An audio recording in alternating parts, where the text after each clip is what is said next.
Price the Lord. இன்றைய ஜீவாப்பம் ரோமர் 2ஆம் அதிகாரம் 17ஆம் வசனம் முதல் 24ஆம் வசனம் வரை. நீ யூதனென்று பெயர் பெற்று நியாய பிரமாணத்தின் மேல் பற்றுதலாயிருந்து தேவனை குறித்து மேன்மை பாராட்டி நியாய பிரமாணத்தினால் உபதேசிக்கப்பட்டவனாய் அவருடைய சித்தத்தை அறிந்து நன்மை தீமை இன்னதென்று வகையறுக்கிறாயே. நீ உன்னை குருடருக்கு வழிகாட்டியாகவும் அந்தகாரத்தில் உள்ளவர்களுக்கு வெளிச்சமாகவும் பேதைகளுக்கு போதகனாகவும் குழந்தைகளுக்கு உபாத்தியனாகவும் நியாய பிரமாணத்தின் அறிவையும் சத்தியத்தையும் காட்டிய சட்டமுடையவனாகவும் எண்ணுகிறாயே. இப்படி இருக்க மற்றவனுக்கு போதிக்கிற நீ உனக்குத்தானே போதியாமல் இருக்கலாமா? களவு செய்யக்கூடாதென்று பிரசங்கிக்கிற நீ களவு செய்யலாமா? விபச்சாரம் செய்யக்கூடாதென்று சொல்லுகிற நீ விபச்சாரம் செய்யலாமா? விக்கிர ஆராதனைகளை அறிவிருக்கிற நீ கோயில்களை கொள்ளையிடலாமா? நியாய பிரமாணத்தை குறித்து மேன்மை பாராட்டுகிற நீ நியாய பிரமாணத்தை மீறி நடந்து தேவனை கனவீனம் பண்ணலாமா? எழுதியிருக்கிறபடி தேவனுடைய நாமம் புறஜாதிகளுக்குள்ளே உங்கள் மூலமாய் தூசிக்கப்படுகிறதே. அல்லேலூயா. பாருங்க, இன்றைய இந்த வேத வசனத்தின் மூலம் ஆவியானவர் உங்களோடும், இந்த வீடியோவை கேட்டுக்கொண்டிருக்க பார்த்து கொண்டிருக்க உங்களோடும், அடிமை என்னோடும் ஆவியானவர் பேசிக்கொண்டிருக்கிறார். பாருங்க, நீ புறஜாதி என்று பெயர் பெற்று, நீ யூதன் என்று பெயர் பெற்று, யூதர்களுக்காக இந்த காரியங்கள் சொல்லப்பட்டிருக்கிறது. நாம் ஆவிக்குரிய யூதர்கள், நாம் எல்லாரும் ஆவிக்குரிய யூதர்கள். நாம் ஒரு காலத்தில் புறஜாதியாக இருந்தோம். ஆண்டவருடைய நல்ல ஒளிவு மரமாகிய அந்த ஒளிவு மரத்தில் காட்டு ஒளிவு மரமாகிய நம்மளை ஆண்டவர் இணைத்திருக்கிறார். நாம் ஆவிக்குரிய யூதர்கள். ஒவ்வொரு வசனமும் நமக்காக தான் சொல்லப்பட்டிருக்கிறது என்ற எண்ணத்தோடு நாம் வாசிக்க வேண்டும். பாருங்கள், நம்மளை நாமே தற்பரிசோதனை பண்ணி பார்க்க வேண்டும். இன்றைய காலகட்டங்களில் அநேக கிறிஸ்தவர்கள் நான் பர்ஃபெக்ட்டு, நான் செய்கிறதெல்லாம் கரெக்டு, மற்றவங்க தான் திருந்தணும், நான் ஆண்டவர் வழியில் ஒழுங்காக தான் நடக்கிறேன் அப்படின்னு தன்னைத்தானே நியாயப்படுத்தி கொள்ளுகிறவர்கள் அநேகர். ஒரு சபையில் ஆண்டவர் பலிபீடத்திலிருந்து யார் மூலமாவது செய்தி மூலமாக ஒரு கண்டித்து உணர்த்துகிற வார்த்தைகள் பேசும்போது அது எனக்கு கிடையாது, பக்கத்தில் உள்ளவங்களுக்கு நான் கரெக்டு, இந்த வார்த்தை எனக்கு கிடையாது. அப்போ ஆசீர்வாதமான வார்த்தை வரும்போது இது எனக்காக தான் சொல்லப்பட்டிருக்கிறது அப்படின்னு. அப்படி இல்லை என் தேவ பிள்ளைகளே. வேத வசனங்கள் ஒவ்வொன்றும் நமக்காக, எனக்காக சொல்லப்பட்டிருக்கிறது, எனக்கு என்று நாம் எடுத்துக்கொள்ள வேண்டும்.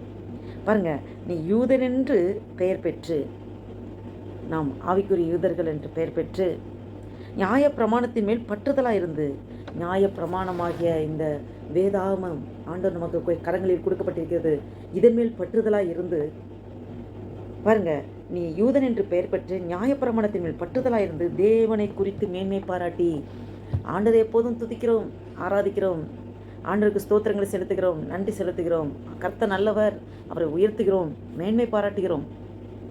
நியாய பிரமாணத்தினால் உபதேசிக்கப்பட்டவனாய், இந்த வேத புஸ்தகத்தின் மூலமாக நமக்கு உபதேசிக்கப்பட்ட நாம் அதன்படி அந்த உபதேசத்தில் அதில் நாம் அநேக காரியங்களை நாங்கள் உபதேசத்தில் இருந்திருக்கிறோம், கேட்டிருக்கிறோம், அநேக வார்த்தைகளை கேட்டிருக்கிறோம். அவருடைய சித்தத்தை அறிந்து, தேவனுடைய சித்தம் என்ன என்பதை அறிந்தவர்களாக இருக்கிறோம். தேவனுடைய சித்தம் ஒரு ஆத்மா கூட கெட்டுப்போது ஆண்டோடைய சித்தம் அல்ல.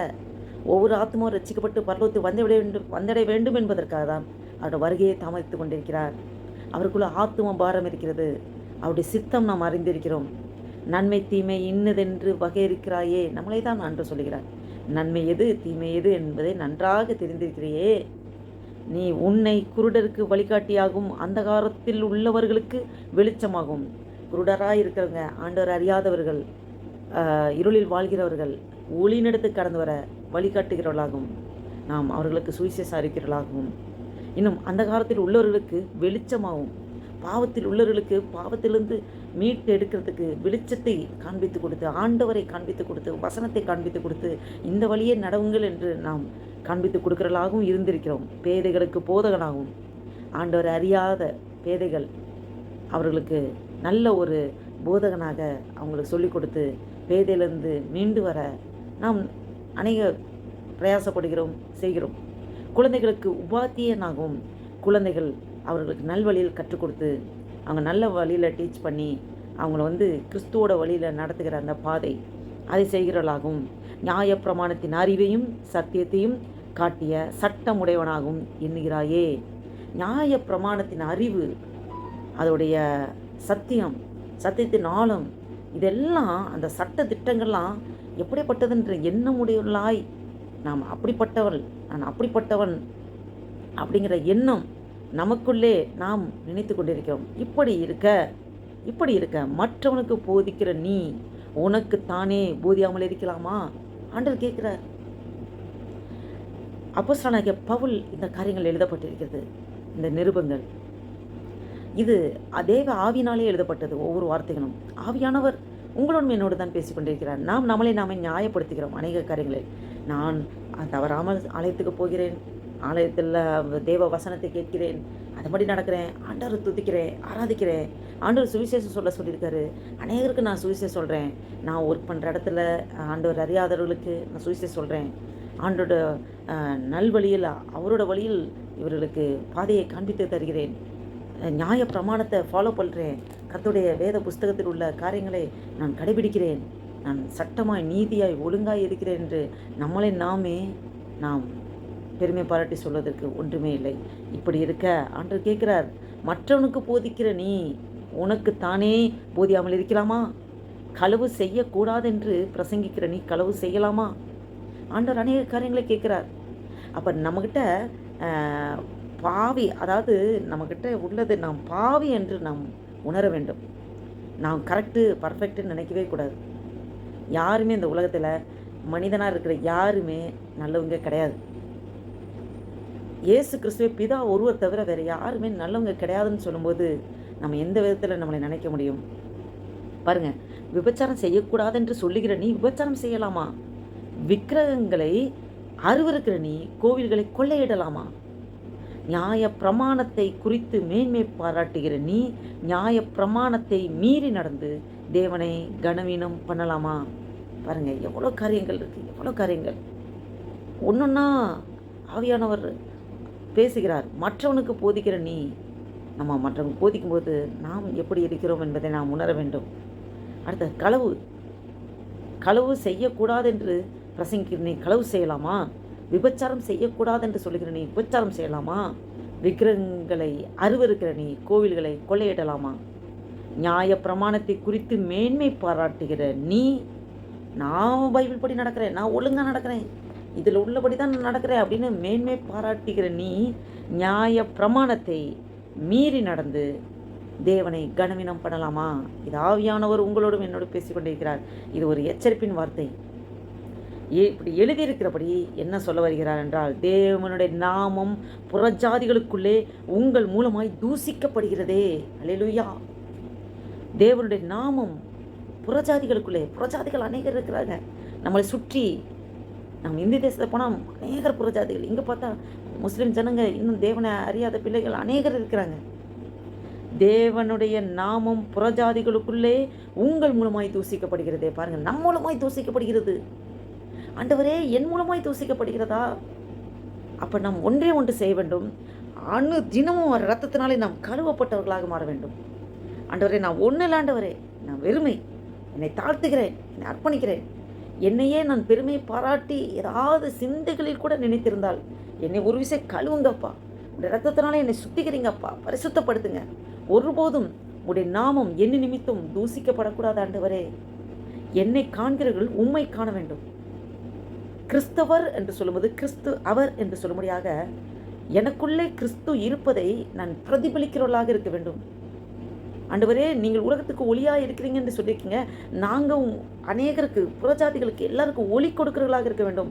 கிறிஸ்து எனக்குள்ளே நீர் இருக்கும்போது, கிறிஸ்துவை நான் வெளிப்படுத்தும் போது அவர் ஒளியாக இருக்கிறார். அந்த ஒளி எல்லா இடத்துல பிரகாசிக்கும்படியாக ஆண்டவரே நான் சாட்சியுள்ள வாழ்க்கையாக வாழ வேண்டும். ஆண்டவரே, என்னை நிமித்தம் புறஜாதி மத்தியிலே உம்முடைய நாமும் தூசிக்கப்படக்கூடாது ஐயா. நாம் அந்த உணர்வோடு நாம் அனுதினமும் உங்கள் ரட்சிப்பு நிறைவேற பிரயாசப்படுங்கள் என்று சொல்லப்பட்டிருக்கிறது. நம்மளுடைய ரட்சிப்பு நிறைவேற பிரயாசப்படணும். இறுதி வரை நிலை நிற்பவனே ரட்சிக்கப்படுவான். இந்த சரீரத்திலே கடைசி மணி துளி செகண்ட் வரைக்கும், ஜீவன் இருக்கிற கடைசி செகண்ட் வரைக்கும் பிசாசு போராடிக்கிட்டே இருப்பான். பிசாசு நம்மளை எந்த விதத்தில் அது கவுக்க பார்ப்பான். நம்ம ஜாக்கிரதையாக இருக்க வேண்டும், மிகவும் ஜாக்கிரதையாக இருக்க வேண்டும். நாம் சுயநீதியில் இருக்கக்கூடாது, நாம் வீண் பெருமையில் இருக்கக்கூடாது. நான் என்கிற அகந்தையோ மேட்டுமையோ பெருமையோ அகந்தையோ ஒன்றுமே கிடையாது. தாழ்மை மிக மிக முக்கியமான ஒன்று. தாழ்மை. கிறிஸ்து கல்வாரி சிலுவையில் அவருடைய மரண பரியந்தம், முடிவு பரியந்தம் தன்னைத்தானே தாழ்த்தினார். அடிமையின் ரூபம் எடுத்து தன்னைத்தானே தாழ்த்தி அடிமையின் ரூபம் எடுத்து மனுஷ சாயலானார் என்று சொல்லப்பட்டிருக்கிறது. நாம் ஆண்டவரை நோக்கி பார்ப்போம், இயேசு கிறிஸ்துவை பார்ப்போம். எவ்வளோ தாழ்மைப்பட்டார். அவருக்கு எகென்ஸ்டாக சுற்றி அத்தனை பேர் இருக்காங்க, பொய் சாட்சியிடுறதுக்கு நிறைய பேர் இருக்காங்க, காரி துப்புறாங்க, அவர் இன்சல்ட் பண்ணுறாங்க, வாய் திறக்கவே இல்லையே, தாழ்மையாய் அமைதியாக இருந்தாரே. அவருடைய வழியில் பின்பற்றுகிற நாம், நம்மளை பற்றி யாராவது ஒருத்தர் ஏதாவது சொல்லிட்டா உடனே நான் அப்படி இல்லை, நான் இப்படி, நம்மளை நியாயப்படுத்த எவ்வளோ காரியங்கள் பேசுகிறோம் பாருங்கள். ஒன்றுமே இல்லை. கர்த்தருடைய நாமம் நம்மை கொண்டு நம் மூலமாய் புறஜாதிகளுக்குள்ளே தூசிக்கப்பட விட்டுவிடக்கூடாது. நாம் சாட்சியாக நடக்க வேண்டும். நம்மளுடைய அடியெடுத்து வைக்கிற ஒவ்வொரு ஸ்டெப்பும் இந்த சுற்றி உள்ள கண்கள் பார்த்து கொண்டே இருக்கிறது. அநேக புறஜாதிகள் பார்த்து கொண்டே இருக்கிறாங்க. நாம் சாட்சியுள்ள நடக்கை வசனத்தின்படி நான் நடக்கும்போது வசனத்துக்கு நடுங்கிறவனையே நோக்கி பார்ப்பேன் என்று ஆண்டு சொல்கிறார். அப்போ வசனத்தின்படி நடக்க வேண்டும் என்று ஒவ்வொரு டைமும் அர்ப்பணிப்போடு நாம் செயல்படும்போது ஆண்டவர் பெரிய காரியங்களை இருக்கிறார். என் அன்பு தேவ பிள்ளைகளே, நாம் நாமே அர்ப்பணிப்போம். நம்மளை பெருமை பாராட்டி சொல்வதற்கு ஒன்றுமே இல்லை. நாம் களிமண், அந்த உணர்வு எப்பயுமே இருக்கணும். நாம் சாதாரண ஒரு களிமண், அவர் குயவன். அவருடைய கரத்திலே நாம் களிமண்ணாக இருக்கிறோம். அவர் நம்மளை ஷேப்பாக்கி மோல்டாக்கி என்ன ஷேப்பில் நம்மளை வரையணும், என்ன ஷேப்பில் நம்மளை உருவாக்கணும், அவர் அழகாய் பண்ணுகிறார். நம்மளை நாமே ஆண்டவரில் ஒப்பு கொடுப்போமா? இந்த சிந்தையோடு இந்த நாளில் ஆண்டவர் நோக்கி பார்ப்போம், ஜெபம் செய்வோம். அன்பும் இரக்கம் நிறைந்த பரம தகப்பனே, உம்மை நன்றியோடு துதிக்கிறோம் ஐயா, ஸ்தோத்திரிக்கிறோம். இந்த அருமையான நாளைக்கா நன்றி செலுத்துகிறோம் ஆண்டவரே. இந்த 2025 வருடத்தில் ஏப்ரல் மாதத்தின் ஆண்டவரே அப்பா 6ஆம் தேதியை காண கிருபை செய்கிறே.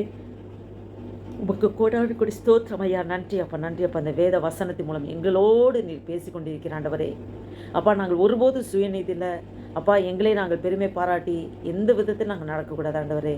அப்பா எங்களை தாழ்த்துக்கிறோம், ஒப்பு கொடுக்குறோம், அர்ப்பணிக்கிறோம் ஆண்டவரே. அப்பா நீங்கள் ஆண்டவர் பொறுப்படுத்த நடத்துங்கப்பா, எல்லா காரியங்களும் பொறுப்படுத்த நடத்துங்க ஆண்டவரே. அல்லேலூயா, ஸ்தோத்திர கத்தை, ஸ்தோத்திரம் ஆண்டவர். நன்றி அப்பா, நன்றி அப்பா, நன்றி அப்பா, நன்றி அப்பா. ஸ்தோத்திர கத்தை, ஸ்தோத்திரம் ஆண்டவரே. ஆண்டவரே அப்பா உம்முடைய காரியங்களில் ஆண்டவரே நாங்கள் தீவிரப்படுகிற நாம் ஆண்டவரே அப்பா, புறஜாதிகள் ஆண்டவர் அறியாத பிள்ளைகள் ஆண்டவர், அவர்கள் அண்டே இல்லை ஆண்டவரே அப்பா, எங்களுடைய நடக்கையை பார்த்து தானே அவர்கள் மண்டியில் கிட்டி சேர்வார்கள் ஆண்டவரே. அப்போ அப்பா ஸ்தோத்திரம் ஆண்டவரே, எங்களை தாழ்த்துக்கிறோம், ஒப்பு கொடுக்குற அர்ப்பணிக்கிறோம் ஆண்டவரே. அப்பா ஒரு விஷயம் ரத்தத்தினால் கழுவி சுத்திக்கிறீங்கப்பா. எங்களை பெருமை பாராட்டி சொல்வதுக்கு ஒன்றுமே இல்லை ஆண்டவரே. நாங்கள் களிமண் ஆண்டவர், நீர் குயவன் ஆண்டவரே. எங்களை எப்படி வணைய வேண்டும் என்று சித்தம் வைத்திருக்கிறோம். உடைய சித்தத்தைப்படி நடத்துங்கப்பா. எங்களே தாழ்த்துக்கிறோம், ஒப்பு கொடுக்குறோம், அர்ப்பணிக்கிறோம். இது அப்படியே சேர்க்கிறதுக்கு நன்றி செலுத்துகிறோம். இயேசு கிறிஸ்து நாமத்தில் ஜெபிக்கிறோம் ஜீவனுள்ள நல்ல பிதாவே, amen. Amen. Praise the lord. Thank you Jesus.